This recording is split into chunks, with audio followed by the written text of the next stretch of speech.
Well, I think for anybody watching this, it's quite clear where we are. Puerto Banús is world famous, everybody recognises it, but perhaps not everybody recognises this beautiful man who is responsible for where we're standing, along with his architectural partner back in the days, Noldi Schreck. These two architects actually had a huge hand in developing and creating what we now know as the world famous Port of Banús. And here we are, MS Design, and behind this door is one of the gentlemen who's responsible for all of this that you see in Puerto Banús. Marcos, hello. Pippa, good to see you. Thank you very much. Is it all right if we come in? Well, you're always welcome.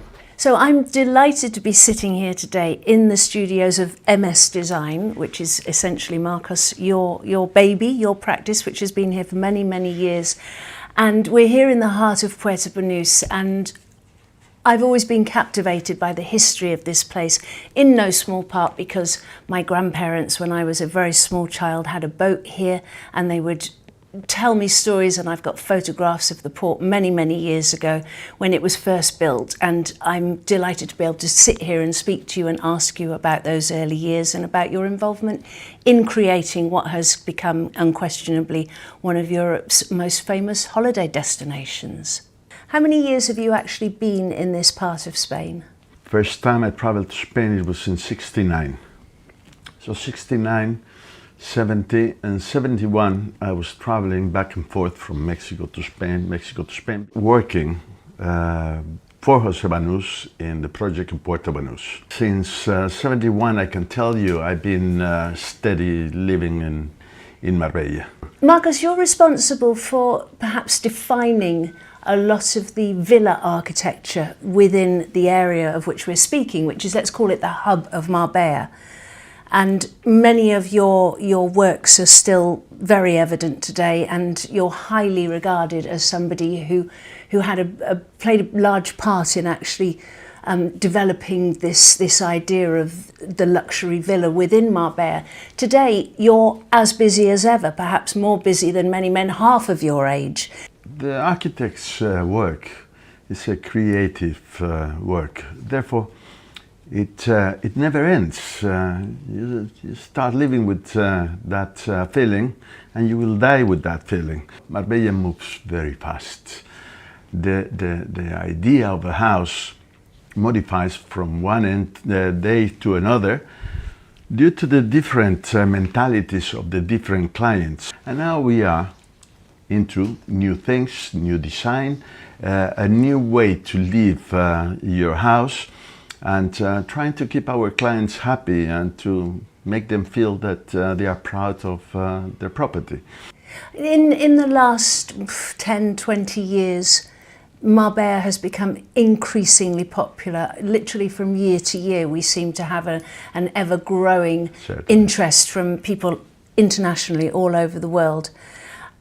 And I often wonder about how it must have been like back in the 1970s when what you were developing here was something very, very special, this marina alongside a bit further up the Marbella Club. Correct. Did you back then ever envisage that this coast would become as popular as it has become? First of all, the location of Marbella. Geographically, we are very close to the whole of Europe. Second, the climate. Climate in Marbella, you cannot find it any other place around. Even if you move a little bit further than Estepona, the weather is completely different. So Marbella provides that beautiful space to live. Each period of growth of Marbella has been marked by the different clients that they were coming. The original clients, they were looking just for a small house to live in Marbella. Coming from Madrid to Marbella, it was a whole day traveling. I remember if you go by train, it used to take 12 hours to arrive to Malaga. If you were driving, and it was 6-7 hours to drive here or more. And now, with all the facilities that we have, the access to Marbella, it comes from everywhere. And how the people establish here, and they love the space, that marked a lot on the style of Marbella. It is not only Marbella as a city, but Marbella as the style of living that people has developed here, with the different concepts, different cultures that they have meshed together, and they embroidered this Marbella that we know now. Therefore, very hard to establish Marbella in periods, because it has been developing softly in accordance to what people arrived and demanded. When one looks at old aerial photographs of this location, one sees Las Brisas golf course, the bull ring, Plaza de Toros, Correct. and the beginning of what was Puerto Banús. I mean, it can't be underestimated the impact that your creation in Puerto Banús, your and Noldi Schreck's creation in Puerto Banús had on the area as a whole. Because as I understand it, you two were absolutely instrumental in persuading José Banús not to build skyscrapers and to go for something which was what we see today in Puerto Banús, that Andalusian pueblo feel. Yes, correct. I believe from the beginning we arrived here in order to have an experiment for Don José. He wanted, as it was the time developing in those moments, the architecture was developing in a high rise, let's say 12, 15 floors.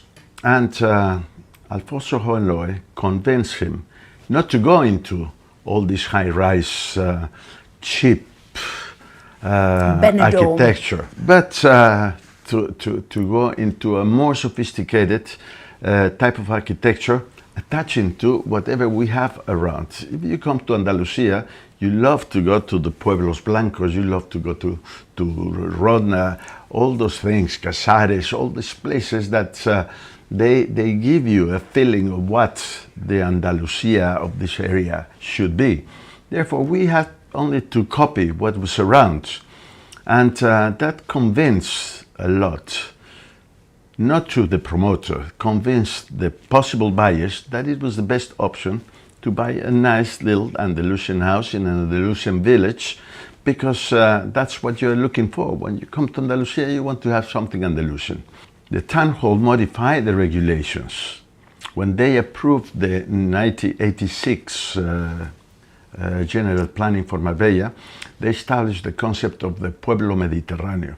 One looks at original photographs of the port in the 70s into the 80s, and you compare it to now, and it's not been respected. I remember you saying to me, that's the way it evolves. It evolves with the people who come to this coast. I always say that